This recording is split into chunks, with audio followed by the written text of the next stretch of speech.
All right, hello and welcome guys to this session on marketing in the age of Trump. My name is Varun, and as some of you know, I lead Shala. We have an interesting one. This is probably something that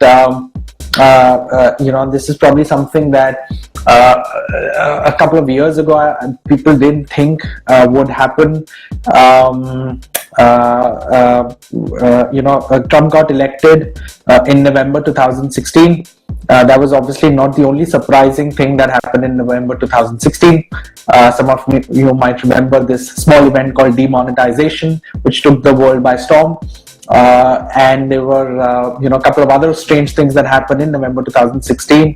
My favorite was when in a test match between India and England, I think there was a dog that walked out in the pitch midway as the play was happening, and they had to stop the play and actually break for lunch because they couldn't get the dog out of the square. That for me was the most interesting November 2016 event. But Trump was also fairly what's the right word? Interesting, I guess, from a marketeer's point of view. Obviously, he inspires love and hate in almost equal measure, and that's counting the Americans. To the rest of the world, he's been a bit of to some of us a joke, to some of us an enigma, to some of us something which is worth studying in. And I'm very excited to sort of decode a few things that he's done really well from a marketing point of view in front of you. So let's begin the session. Before I get into the heart, let's get through the some of the basics. First up, as some of you know, Shala is the largest online educator in the top business schools of the country.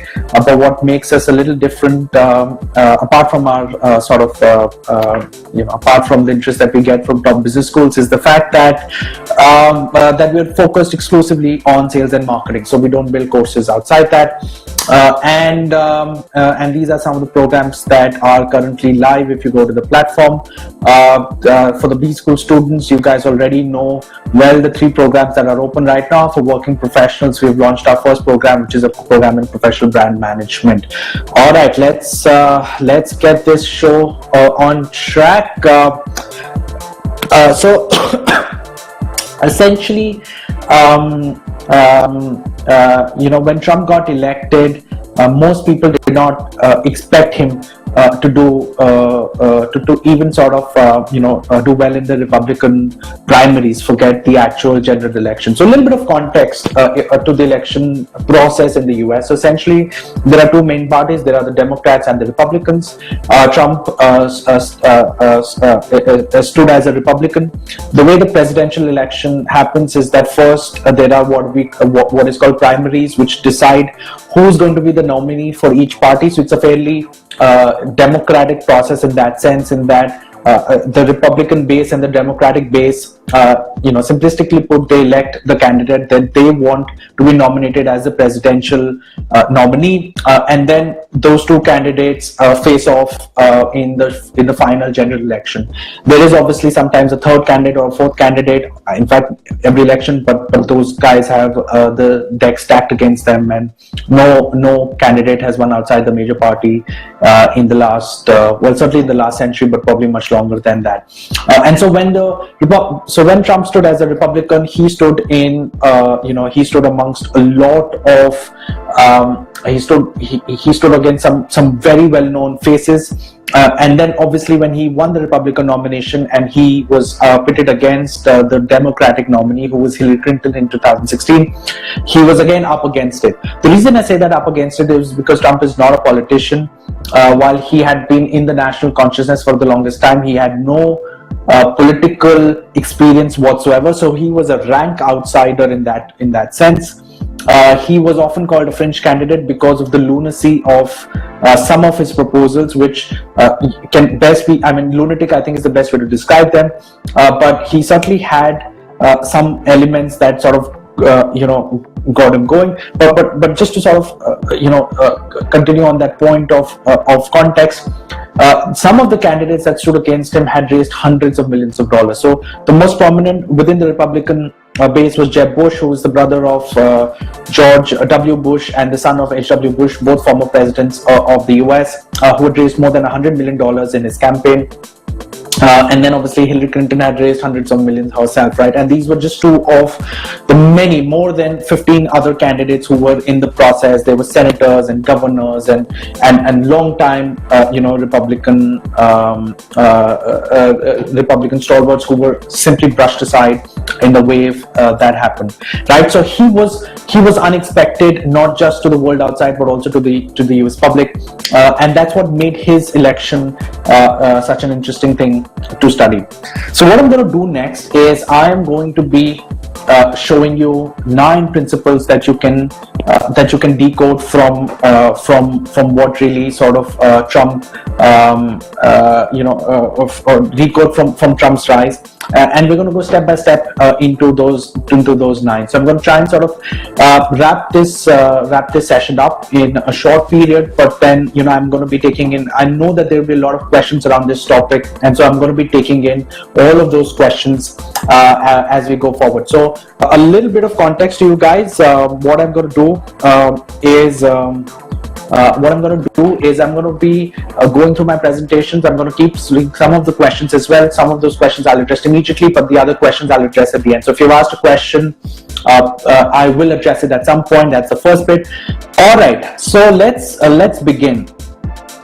Now, this is how the Republican, this is a poll that was taken in July 2015. It's an Economist YouGov poll, which was taken in July of 2015. Just to give you context, the Republican nominee is decided 1 year after this, so around July of 2016. That's when the nominees finally decided. The election started a little before, and the actual elections to the president happened in November 2016. So it's 1 year before even the Republican nominee has been sort of finalized, but the process is sort of really beginning, and this is what the poll results look like.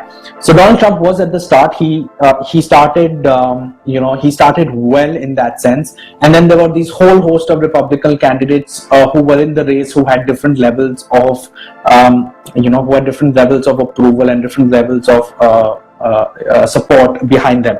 Now at this stage, you would imagine that considering some of the base and some of the monies that other people had, and some of the, let's say, out there ideas of Trump would have negated the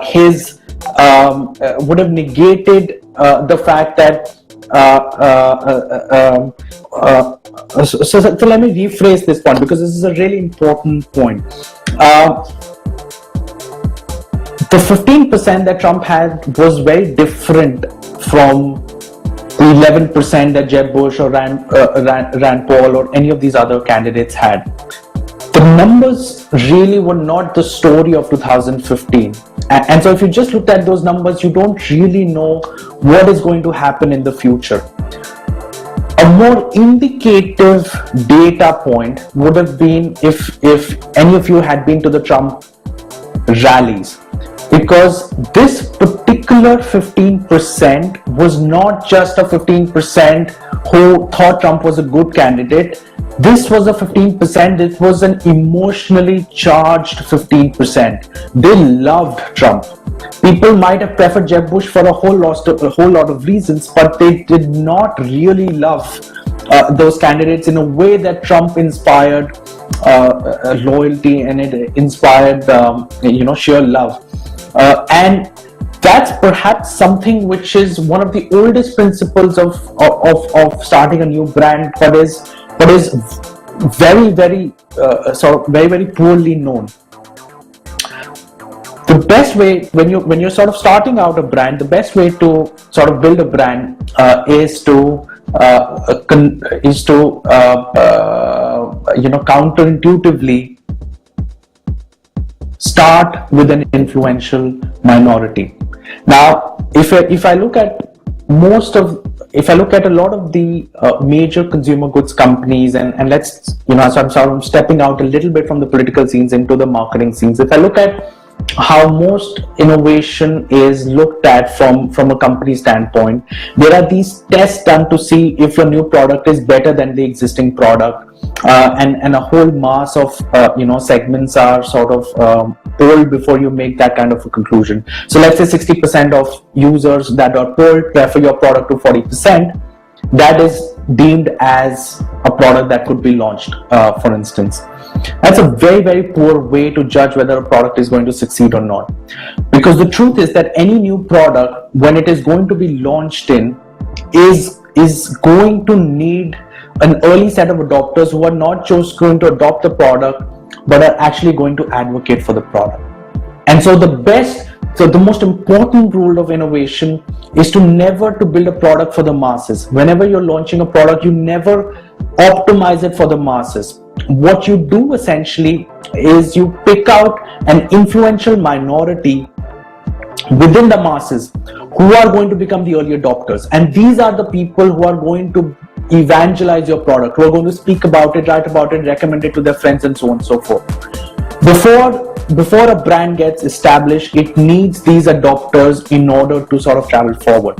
And this is a very, very important rule. It's something that the best venture capitalists, for example, know, right? So Peter Thiel often talks about why Facebook was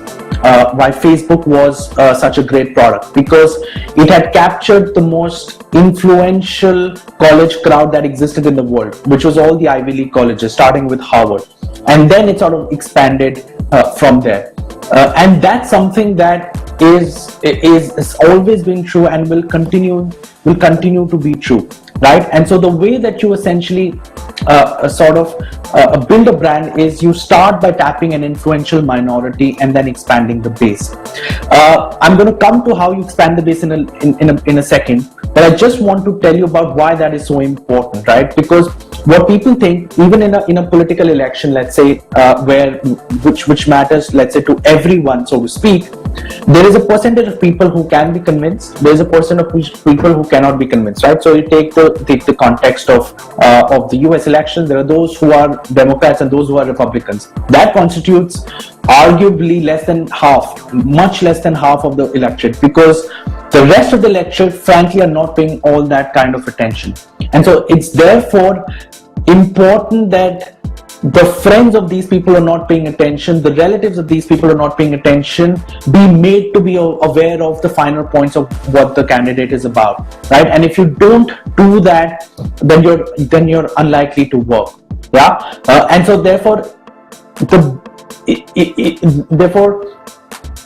best way to expand the best way to sort of start out, and this is Trump did this beautifully, is to pick out an influential minority, those people who will go out and take your word out, and progressively from there expand the base. Yeah. So let me give an example of how he went about it.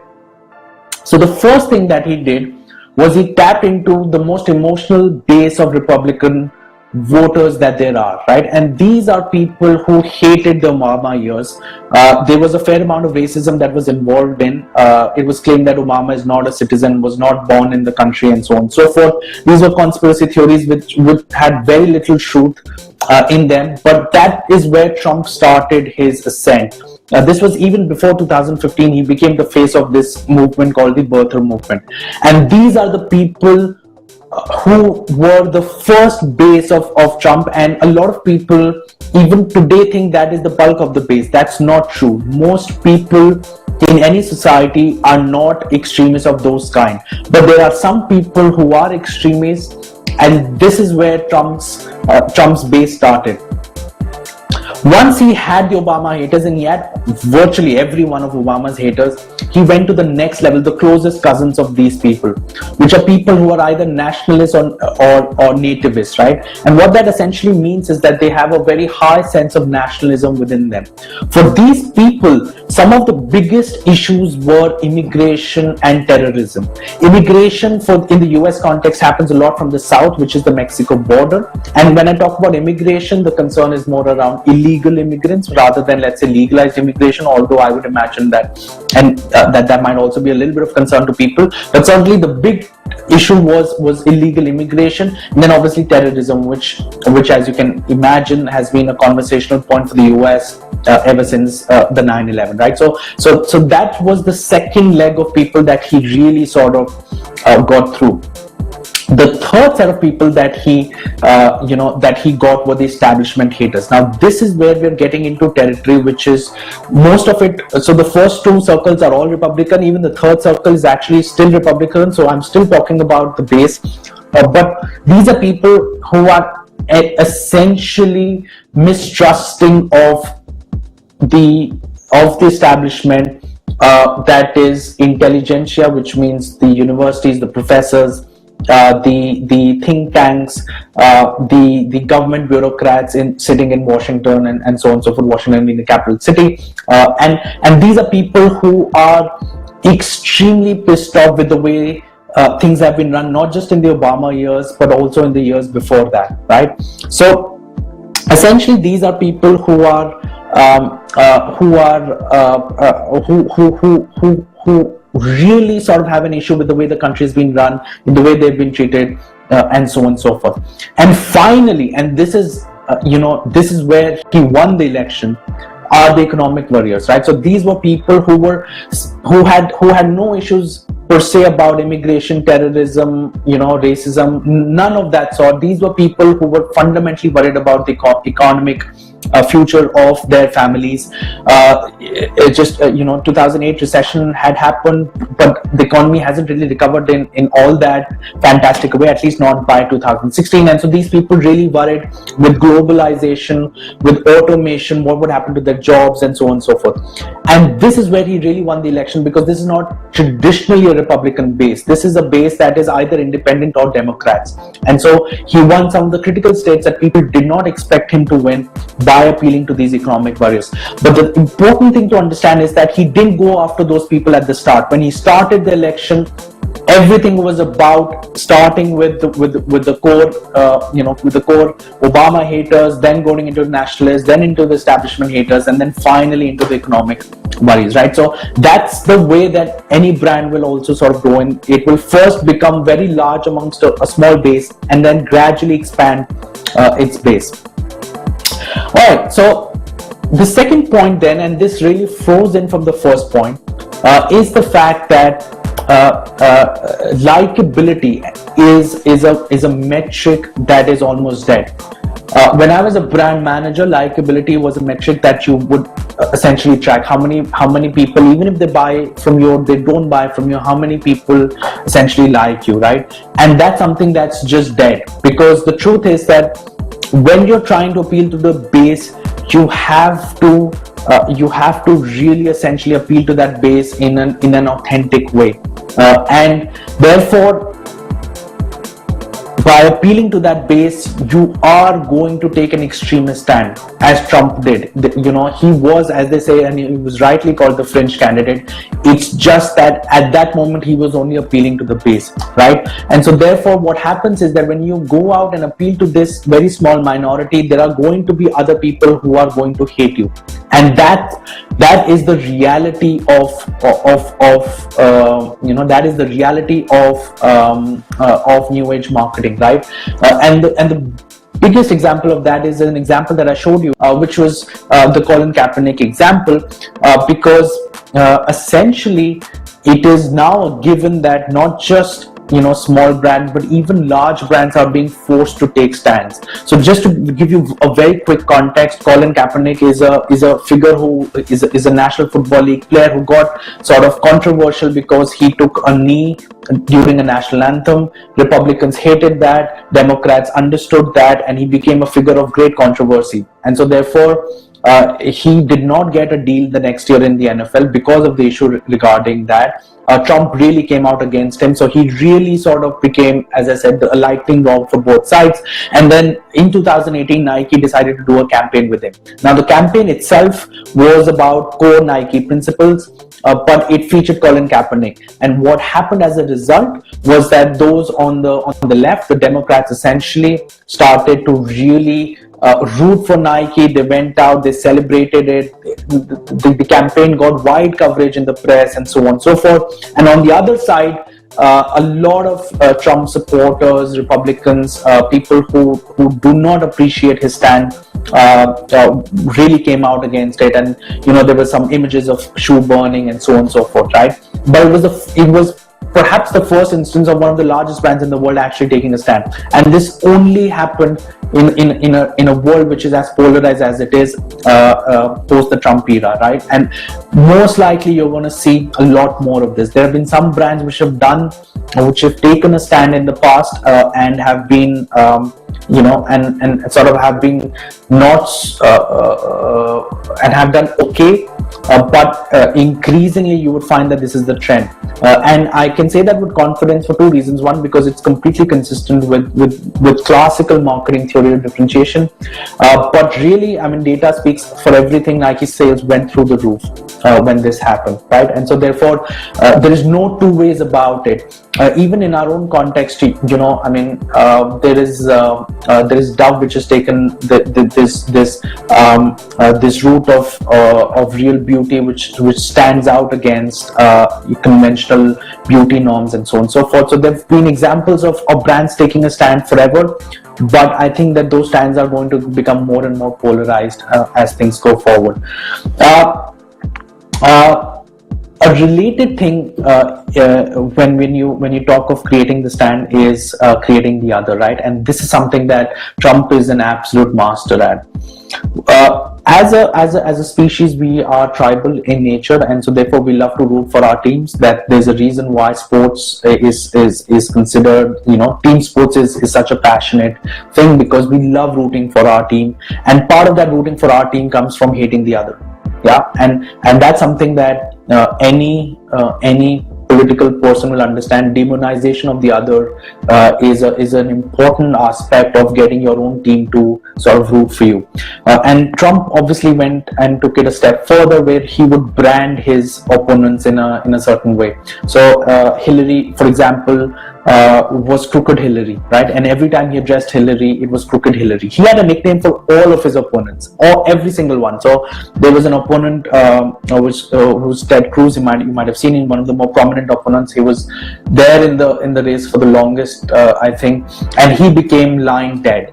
Right, and every time Trump was addressing him on Twitter or on rallies, he was Lying Ted. And I found that quite interesting, because there's no one who lies more than Donald Trump as a known public figure, and yet that nickname sort of stuck around, right? And while branding of the opponent, perhaps we'll talk about it a little bit later, treating the other is a really powerful thing. Religions all over the world sort of depend upon this, right? I mean, there is a branding of the other that's so important to defining who it is that you are. There's some brands have tried this and have done this really well. Apple is not just a great brand for the products that it designs, but for the sheer marketing that it has done over the years. Just want to show you a quick campaign if you haven't seen this before. This is almost a decade old now, but it's as relevant as ever. Have a look. Hello, I'm a Mac. I'm a PC. Ready to get started? Well, not quite. Got a lot to do. What's your big plan? I might make a home movie, or maybe create a website, try out my built-in camera. I can do it all right out of the box, so what about you? Well, first I got to download those new drivers, and I got to erase the trial software that came on my hard drive. Sweet. And I've got a lot of manuals to read. You know, it sounds like you have a lot of stuff to do before you do any stuff, so I'm just going to get started because I'm kind of excited. Let me know when you're ready. Actually, the rest of me's in some other boxes, so I'll meet up with you later. Alright, so I mean, there is actually a whole series of things which Apple has done there. Let me just show you. Hello, I'm a Mac. And I'm a PC. Gesundheit, you okay? No, I'm not okay.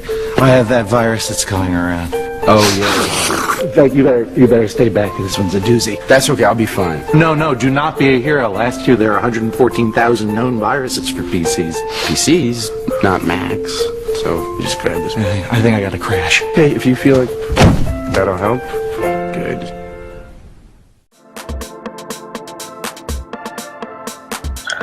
All right. Now, some of you might be asking if you can create this other in the context of brands, and that's one of the ways that I sort of showed you.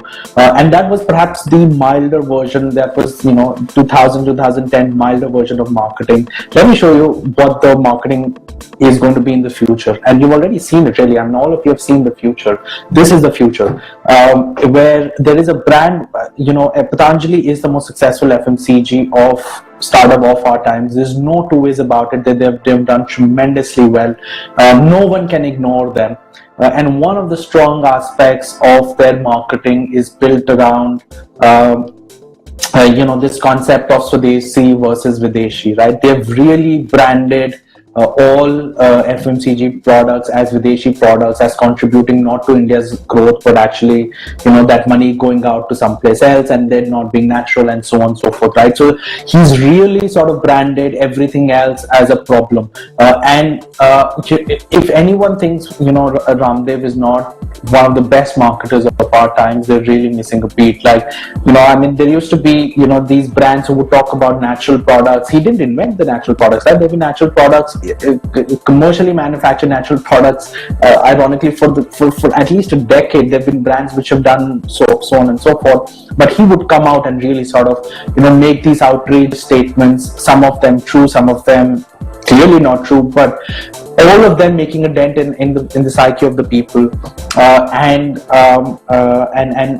not unlike Trump sort of owning something very important in the people's mind. And so therefore I think that's something that you're going to see a lot more of in the future. He's just the start he's just the start of this wave of branding the other as not just an opponent, but something that is a real problem, and something that people have to watch out for, and so on and so forth. In this image, the one that I've chosen for you, you can see what he's talking about: India ka growth icon and patriotism. These are words that just sort of come out of that entire campaign. All right, the fourth point I want to talk about is about Trump's ability to keep things simple. Now, amongst all the things that I've told you, I think this is the one that is the most obvious but is often missed, which is how simple his solutions are. So if you really sort of look at the biggest issues that were being talked about in those elections, Trump was the master of simple sounding solutions that could easily be understood by everyone, right? So for example, illegal immigration from the south is an issue. Therefore, what should be the solution? Build the wall, right? And so he recommends building a wall right across the southern border. Is that a feasible solution? Of course it's not. There are much better solutions, but it's a very simple solution. Similarly, terrorism is an issue. So what should be the solution? Well, he recommends ban all Muslims from the country. Is that a feasible solution? Of course there isn't, right? But it's a fairly simple solution. It is something that everyone understands. Economic activity and the displacement of jobs to other countries is an issue. So what is Trump's solution? Trade barriers. Yeah, and so therefore he has these trade barriers which are trade barriers which are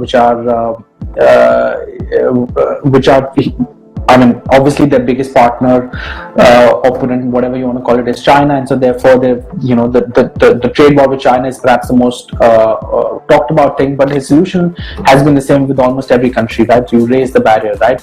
Now that is a problematic thing from a policy point of view. I don't think any of these solutions are ideal solutions, but they are certainly very powerful persuasion things, because what happens, as I showed you in that graph, is that most people are not paying attention. And so therefore, if people are not paying attention, you need to be able to have something that can be easily understood even in a short attention span, and it sort of ensures that people at least know that someone is taking action, right? And so he's the master of keeping things simple.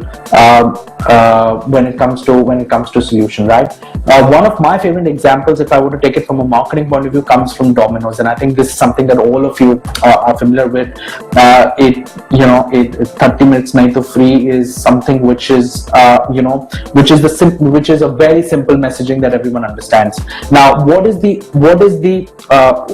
other option? If they're not at 30 minutes night to free, they could have said we have the fastest delivery. They could have said we have great fleets. They could have said they could have said a whole ways in which they could have communicated the fact that they deliver the fastest. But what do people remember? 30 minutes night to free, right? That's the kind of thing that really sort of tends to do well. And so if a brand is if a brand is trying to sort of get a message out, it needs to be able to simplify that message into something that people will remember. And the thing is, this is not something which is specific to some brands and not specific to some brands, or specific to some categories, not specific to other categories. This is at the heart. It's very difficult to keep things simple, but it's very important, right? So you take a campaign like Daag Achhe Hain, which has been around for a long time. It's one of the most celebrated campaigns. There were very complicated ways of saying that, because the insight behind that campaign speaks about how mothers want their kids to go out and play and get dirty, but they fear what would happen to the clothes and whether those clothes will survive at all if they get too dirty, if they mess up too much, and so therefore the brand solution is to have a cleaning solution which removes all stains, such that if kids are going out and doing the right thing and they're sort of exploring the world, then those stains that they get back are good, right? All of that simplified into Daag Achhe Hain, right? So keeping the message simple is a very, very important aspect of it. My favorite simple one I've already explained to you is Domino's 30 minutes night to free, and the new age version of that. So Elon Musk, if you guys don't know this already, is the master marketer. He understands persuasion like no one else, right? And about a couple of years ago, he made an offer to one of the Australian governments, one of the Australian state governments. They were building a plant there, and this is true. He promised them, I will get this plant working in 3 months, or I will waive off the installation charges, right? That is his version of 30 minutes night to free. And he really is that's just one of the examples of his ability to sort of do. He says that he doesn't believe in advertising. He doesn't believe in advertising perhaps, but he certainly knows how to market his products and his companies as well as anyone else that I've seen in my life. All right, so the fifth point is about owning the conversation. And this is perhaps something that will be very critical. I just want to take in one question which is coming, which is coming from Ayush. Is it possible that Nike will have reduced future sales as that Republican customers will not repurchase, or the base will not care about it? The base that we care about it is too small. If you remember that chart that I showed you, most people are in the zone where they don't really care too much, right? And so therefore there are those who care a lot, but they're always supplanted by those who don't care a lot. And so the bulk of the users will always not have a very, very strong opinion, and those users will be convinced to some extent by all the other things that Nike is doing. Part of it is advertising, part of it is great products, and very, very important part of it is actually getting recommendations. The hardest thing that a brand has to achieve today is actual recommendations, and that only happens if someone is passionately sort of for you.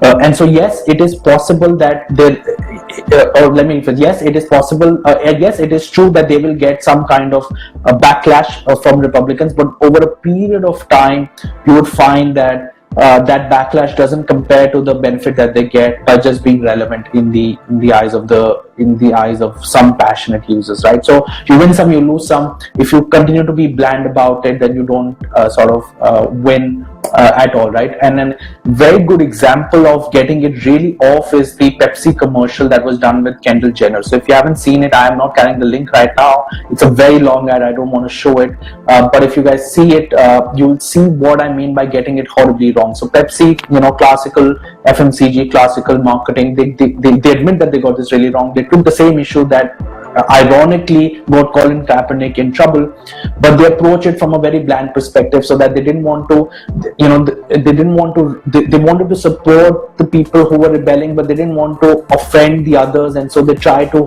hold this balance out. It ended up making, the end result was a story that made no sense. It made a lot of people angry and got a lot of backlash for Pepsi, right? So brands will not have a choice. There are only two things you can do. One is to avoid the conversation altogether, which is fine. It is something that I guess is always an option. You don't get into politically charged things, but if you're going to do it, then you have to do it properly. Yeah, and what you would find is that there will at least be one or two brands in every category who will see a lot of benefit in actually doing this properly, for sure. How many large brands do this is a bit of a question mark, because for small brands, it's much easier. They need to come into the public eye, and so therefore things like this really get them into the public eye as well. For large brands, the risk is potentially the risk is not so much that that one part of their audience will hate them. That will always happen, but the real risk is whether the part that they have created this ad for, will they love them? So the real risk is not that Republicans will hate Nike. That will always happen. Someone will always hate you. But the real risk is, will the Democrats back them, right? And if you do the thing well, then you can really sort of get a lot of benefits, but you have to be true to that story, right? So you really have to do it in a way that gets people excited about it, and that is the real challenge, not the fact that some people are going to hate you. Some people are always going to hate you. All right, so let's come to the fifth point. It's a very good question, Ayushi. Let's come to the fifth point. It's a really important one, which is the fact that the man owns the conversation. I cannot explain to you how much he owns the conversation. This is one of the other figures that I picked up. If you look at the media coverage, he owned 50% of all Republican candidates' media coverage. So half of all coverage was him. And this was actually when he was getting started. These numbers actually changed drastically in his favor. It is estimated that over a period of 2 years, over 18 months of the campaign, Trump got free press worth $2 billion, right? We were talking about hundreds of $millions that Hillary had raised and Jeb had raised and all of these. He got free press worth $2 billion. And that's something which is very, very important, because what happens is that this really gets into the heart of persuasion, guys, because what happens is that being in the news, being talked about, is the way that a very strong persuader gets people to pay attention to that topic. And the first person that I read who really identified this was Scott Adams of Dilbert, the Dilbert creator. And what he really picked up on was the fact of how this persuasion plays out, right? So let's say let's say you take the example of building the wall. Now that's a solution that's, as I said, not very feasible, but it's a solution that is an exaggeration in the sense that there are those people who are going to back it, and then there are those people who are going to hate it, right? Banning the Muslims again, right? It's obviously not a good idea, but there are those people who are going to back it, who are going to really sort of approach it, and those people who are not. When you have a solution like this, which is an exaggeration, people start to talk about it. And there are those who take a side and say, it might be a little exaggerated, but it is there. Or if I take his base, they will be completely for it. And there are those who will point out that this is wrong. By discussing his solutions, that issue suddenly becomes very, very important in the minds of the user, right? Because now you're discussing that issue. And by getting people to talk about that thing. By getting them top of mind, getting that issue top of mind, you get a chance to frame what are the important issues for the election. And that's where Hillary really lost out, because the agenda was set by Trump, because he kept making one outrageous comment after the other. This is all going to repeat, by the way, in the next elections, and you're going to see this live as one outrageous statement is followed by another outrageous statement. The agenda gets set by Trump. People, people believe that whatever they're discussing about is an important issue. I'll repeat this because it's very important and slightly counterintuitive. I'm not saying that people discuss what's important. I'm saying people believe what they're discussing about is important. And by discussing his ideas, by discussing his issues, those issues become important. On those issues, if he's doing even markedly okay, then he has a chance to persuade them, right? And this is high level persuasion at play, which to be honest, he's very, very good at by all accounts. There are other people who are fantastic at this owning the conversation and owning the issue kind of things. The way they do it is a little different, and frankly, in my eyes, a little better as well, in the sense that they don't have to stoop down to the level that Trump does in order to create conversation, but they understand what stunts are, right? So Bill Gates, for example, was in his very famous TED talk, I think it was in 2009, he was talking about malaria. Malaria is an issue that only affects the poorer countries. And so therefore he went to this conference. He said, well, I want to make this real for all of you. So he had a box in which he said that there were all these mosquitoes with malaria, and he opened it up and he said, why should only the poor people get malaria? There's something for all of you, right? Obviously those mosquitoes were not infected, but the point being that that's a stunt that everyone remembered. He recently, he was on Trevor Noah's show, and he talked about so they were sort of pioneering, or they were sort of supporting this very simple technology that converted feces into drinkable water. So it would sort of suck out all the drinkable water, purified, etc. And then he went ahead and drank it, and so sort of those are the kind of stunts that sort of really people remember. Steve Jobs is another person who was fantastic at it. So his at every level he really understood how to own the conversation, and he was a master, and you would see that especially in the conference videos, in the conferences that he would do, where he would launch these products. I just want to show you one I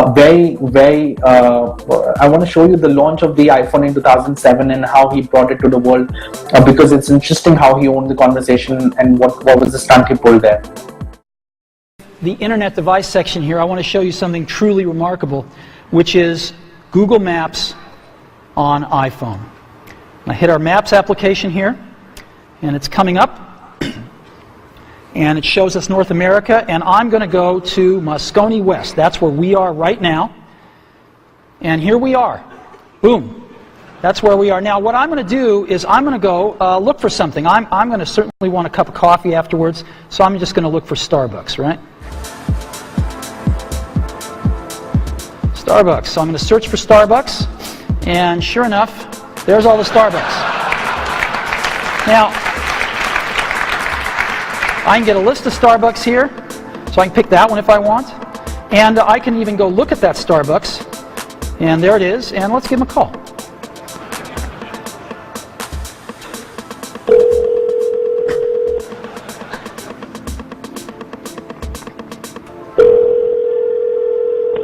Good morning, Starbucks, Varun. How can I help you?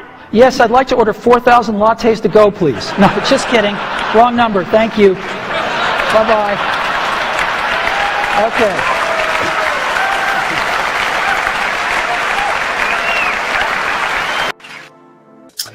I love how impressed that audience was exactly 11 years ago, when there was no Zomato and everything. Just the ability to just call someone from there was well appreciated. I'm going to show you one fantastic example of driving the conversation, and it's a stunt like no other, right? This is something that I'm sure you're going to love. You're never going to forget the brand. You're never going to forget the stunt. I've had my ups and downs, my fair share of bumpy roads and heavy winds. That's what made me what I am today. Now I stand here before you. What you see is a body crafted to perfection. A pair of legs engineered to defy the laws of physics. And a mindset to master the most epic of splits.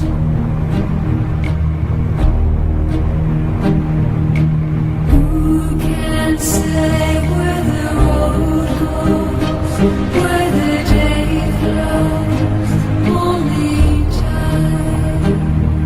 And who can say if your love grows as your heart shows, only time. We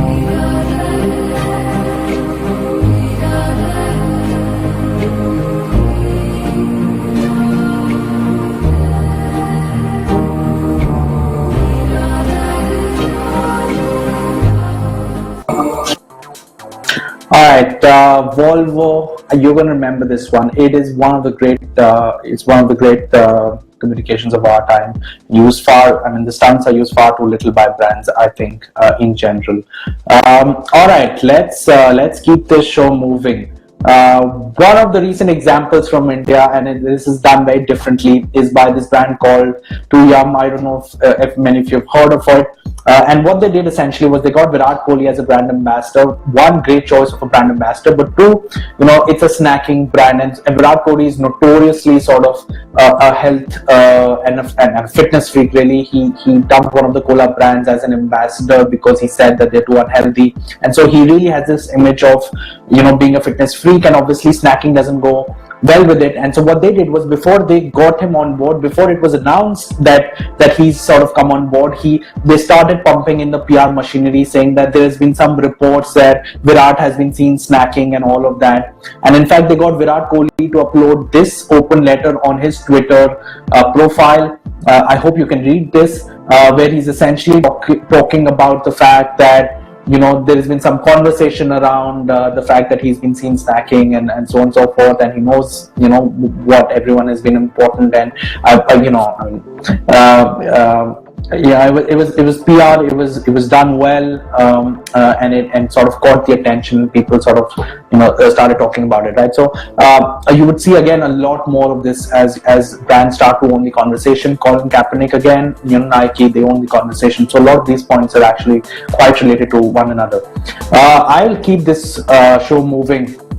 And this is something that I know a lot of you who have a little bit of understanding of marketing and would really talk about. That here's a man who speaks more falsehood, more lies than anyone else, and he has a base that does not leave him. And so, does truth matter at all, right?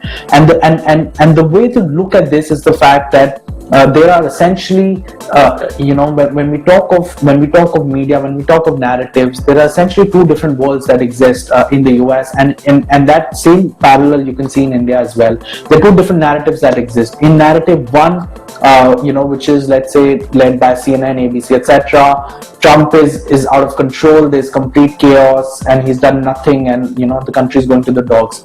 In the narrative two, which is led by Fox News and some of the other conservative channels, Trump is the defender. He's the person who's pushing things through. He's gotten a lot of things done. He got the stock markets up, at least when they were talking about it. He got a new Supreme Court justice nominee through. He got peace with North Korea. He defeated ISIS, and so on and so forth, right? And so the truth is no longer the truth, and that's something which is always been there. He didn't invent that. He's just sort of shown that to us. He's sort of shown that to us completely today. He's just sort of shown that to us, really. And the thing is that while the truth may not matter as much as it mattered, because there are narratives now and you can sort of interpret things in multiple ways, there is something which continues to matter. And that something is called a reason to believe. And so the thing is that even if there are going to be competing narratives, those people who believe in the narrative that suits you need a reason to believe into that narrative.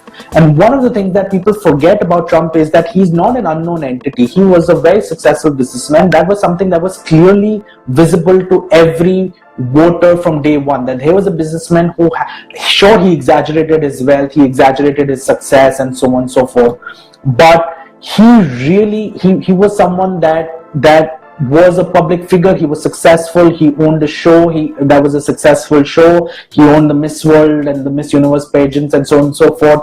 And that was something which was always true. When he picked up, when he started the presidency, he still continued to show some kinds of successes, the kind of successes that I just mentioned. And that's something that you need to remember, that even though there will be multiple narratives, and one narrative suits you and one narrative doesn't suit you, the truth is that those people who believe in you still need a reason and a continuing reason to believe in.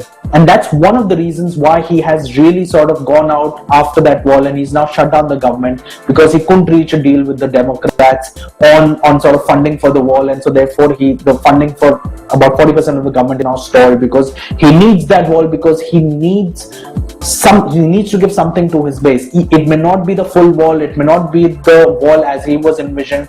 Mexico may not pay for it as he sort of said they would, but he needs something, and that's why he's going out on a limb, because because even brands as powerful as Trump, they need an RTB, and in fact they're built on an RTB. This is something which he deploys with a lot of success. Reputation. He really believes in reputation a lot. So when he was talking about building the wall in the campaign, the chants were build the wall, build the wall, build the wall. He'll keep repeating it. But even that build the wall has been supplanted by how often he's talked about no collusion. So just to give you a little bit of context, it is alleged that Russia interfered in US elections, and they interfered on his behalf. Now there's enough evidence to prove that they interfered. What he has been saying is that there was no collusion between his campaign and the Russians. So even if the Russians interfered, they interfered on their own, and there was no collusion, right? And so he's someone who understands that there will be a lot of evidence of Russian interference, and so he has to prove that there was so he has to make sure that his base knows that there was no collusion. And so everywhere, every single tweet that is related to this issue, he talks of no collusion. Every press conference, he talks of no collusion. So I just want to give you, I'm not making this up, by the way. I'm just going to give you an example of no collusion.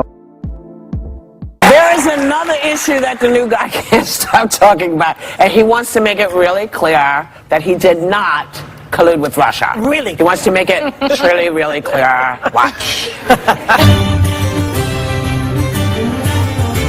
The next few weeks, the special counsel Robert Mueller will ask for some sort of an interview with you.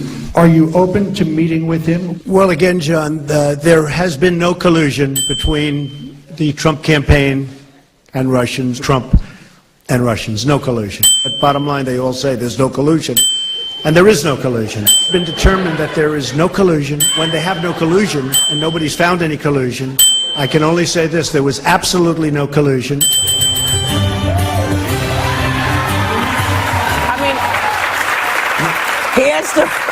He was asked.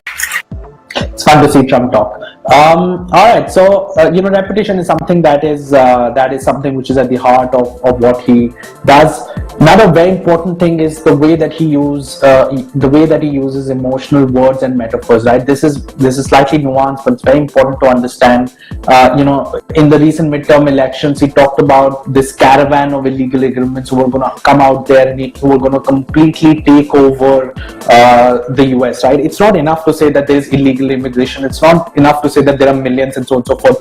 It is very important to paint a emotional picture, because what happens is the way people process words is that they process them through images in their head, right? So for example, you could say, oh, it's a hot afternoon, or you could say that it was an afternoon where even the paint seemed to be melting out of the walls, right? And the two terms imply the same things, but they have very different visual imageries, very different emotional responses from people, right? Patanjali and Ramdev sort of have used the same thing, right? They're not saying when you hear him in press conferences, he doesn't say the natural products are better. He'll say, use mine or you'll get cancer.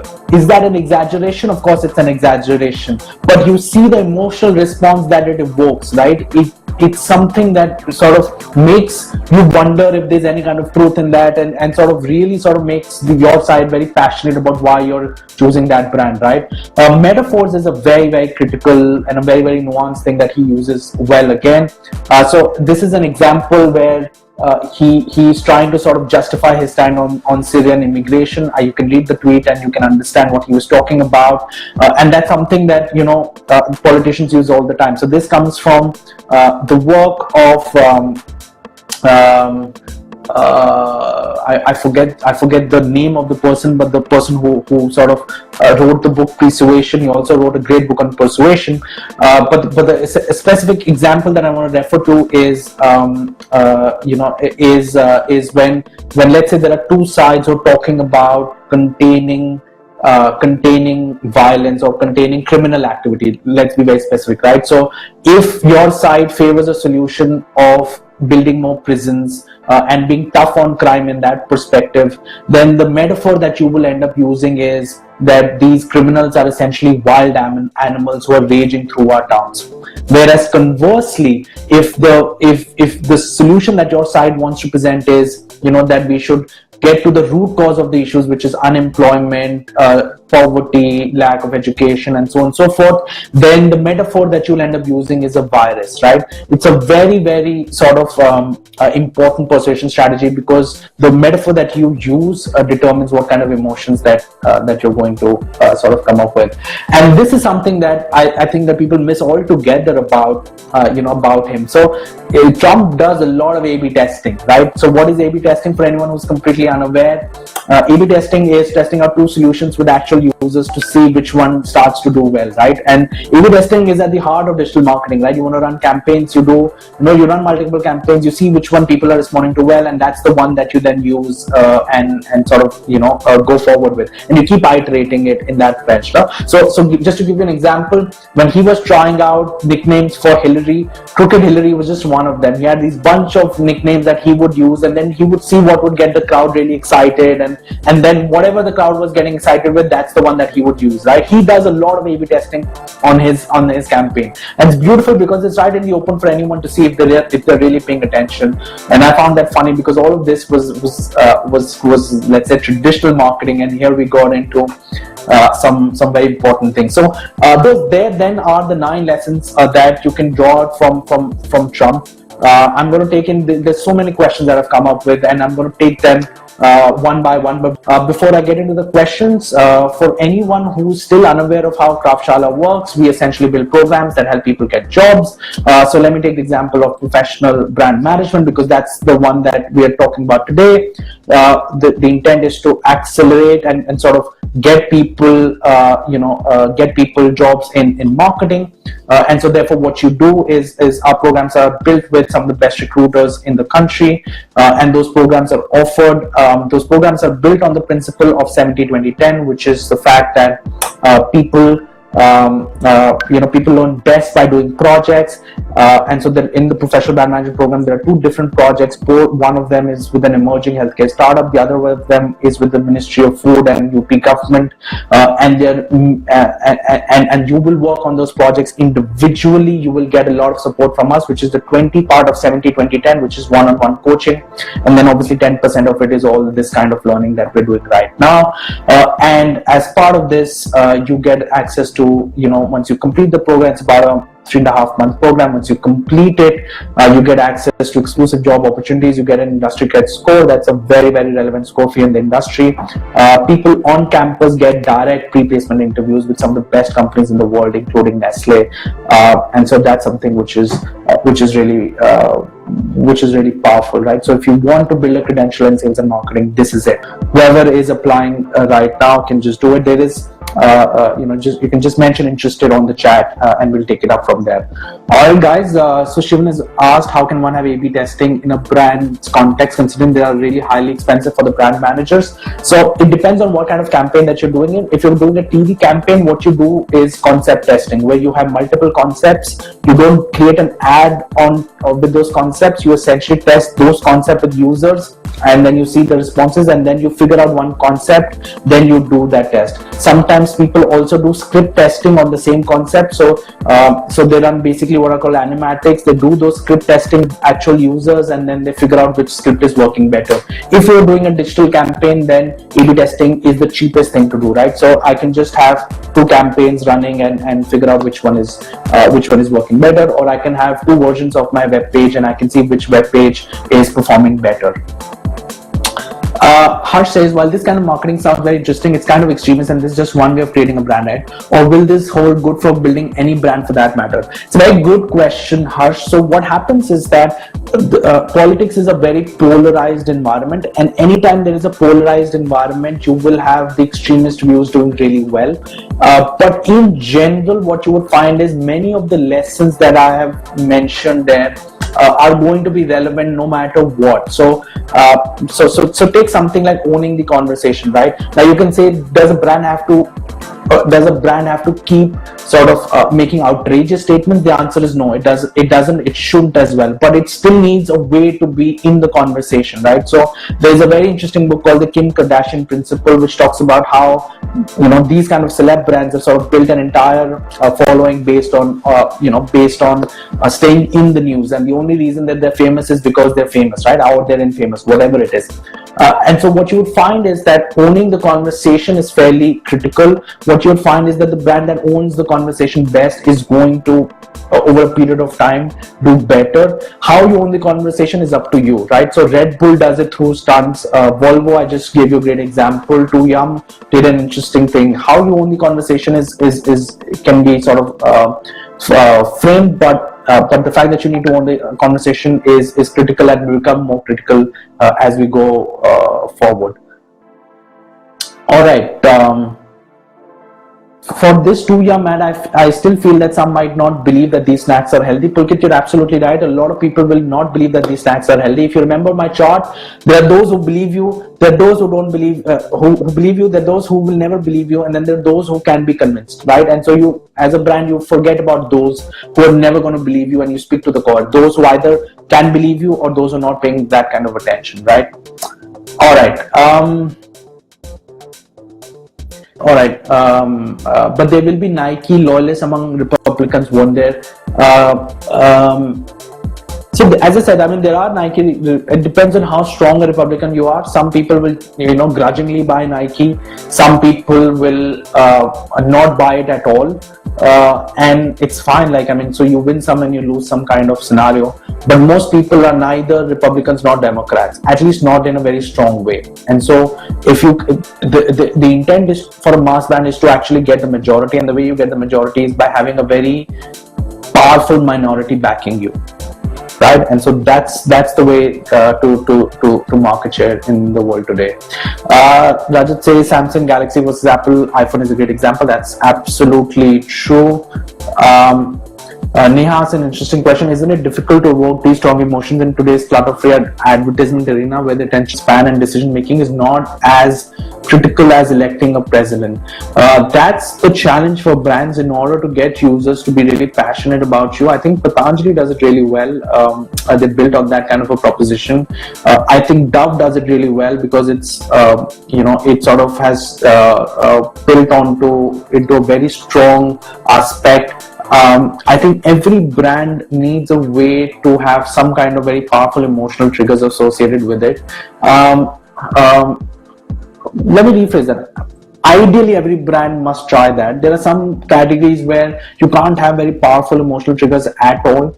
But in most cases, most consumer goods, FMCGs, you want to have some kind of emotional triggers for sure. And how you deliver those triggers could be different. So if you take the context of Apple versus Mac, Mac users feel very passionately about Apple products, at least they used to in the times of Steve Jobs. But the truth is that level doesn't sort of match the sheer patriotism or nationalism of Trump. So to the extent that will it match that same emotional attachment, it probably will not, it shouldn't as well.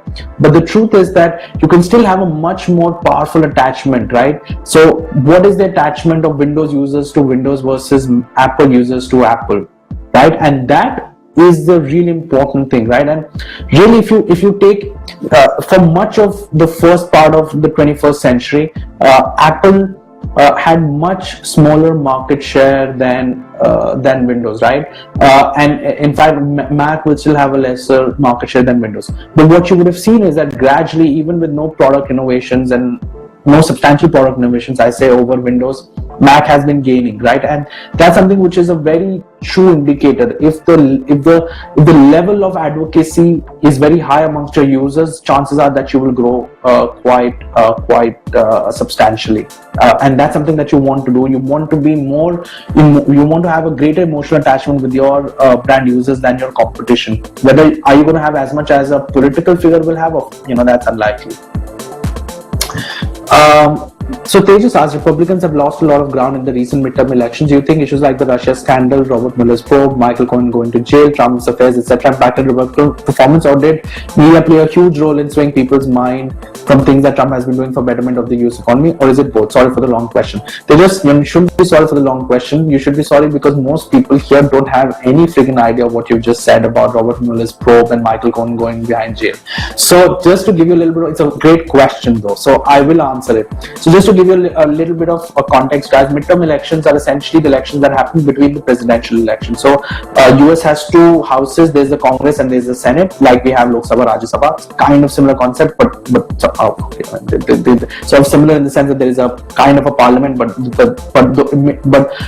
1/3 or let's say half of those seats are sort of determined in the midterms and half of those seats are determined in the presidential election. So the midterms happen exactly 2 years after the presidential election, so right in the middle of the next presidential of the presidential term. Usually the president in power, that party does really badly. So Obama's party did terribly in the 2010. They got routed in 2010 and they did not do well at all in 2014. In that context, Trump's presidency, the rout has not been that extreme as it was in 2010. And so the challenge that and the reason that happened, the reason the president's party does badly is because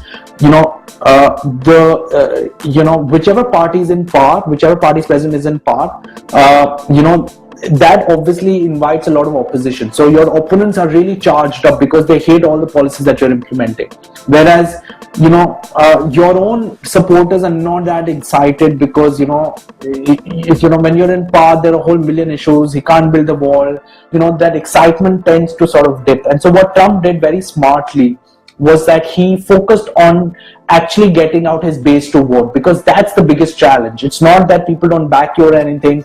Obama, got routed. Obama's party got routed in midterms, but Obama still got re-elected, right? So it's not as if the support is lost, but they're not really that charged up. They don't show up to vote, and that becomes a really big challenge. And so for Trump, the biggest challenge was getting his base to vote, and to that extent, he got enough so that at least one house was protected.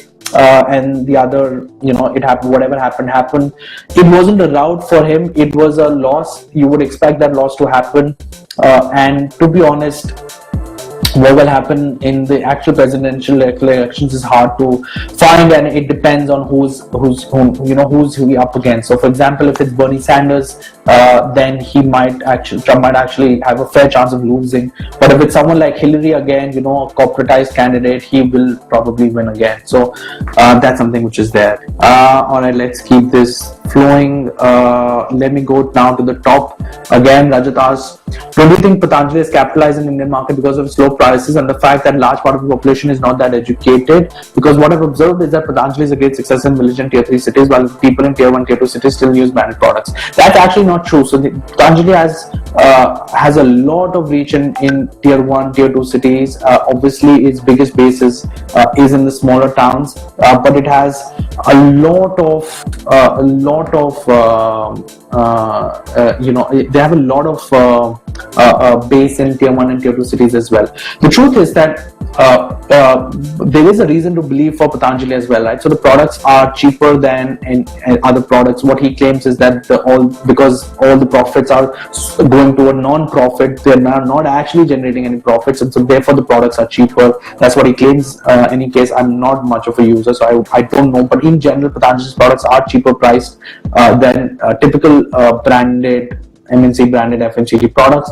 And that is the reason to believe for the user, right? So the fact that the fact that they have low prices is part of the reason to believe for the brand.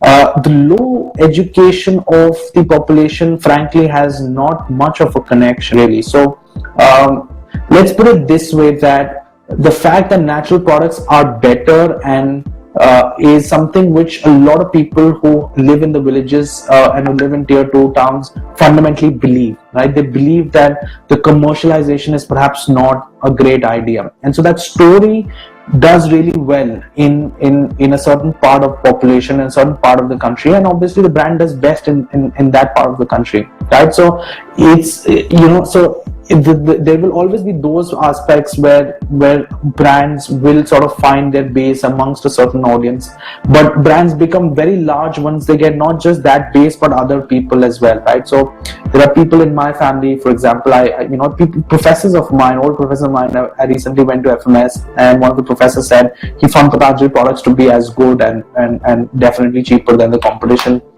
Marketing professor.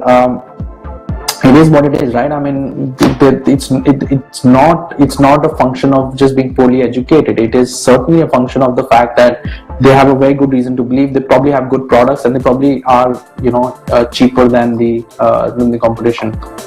I understand what you meant, Rajat. I don't think that the manipulation is something which is easier when you're uneducated. It's a myth that only the uneducated get easily manipulated. I can manipulate. You have been manipulated a lot in your life. You just don't know that, right? So, for example, one of the manipulation that I'm sure you've been put through is the fact that if you do well in life, if you get good grades, then you're going to become a great person, or you're going to do well in professionally. Whereas, frankly speaking, good grades and happiness, there's not that much of a correlation altogether, right? You have all this story, first get into an IIT, then into IIM, and then you have a great life. Really? I mean, is that the way life works? Probably not, right? But it's a story. You've been manipulated into that story, and the manipulation works on all of us, you, me, everyone who's sitting here and watching this.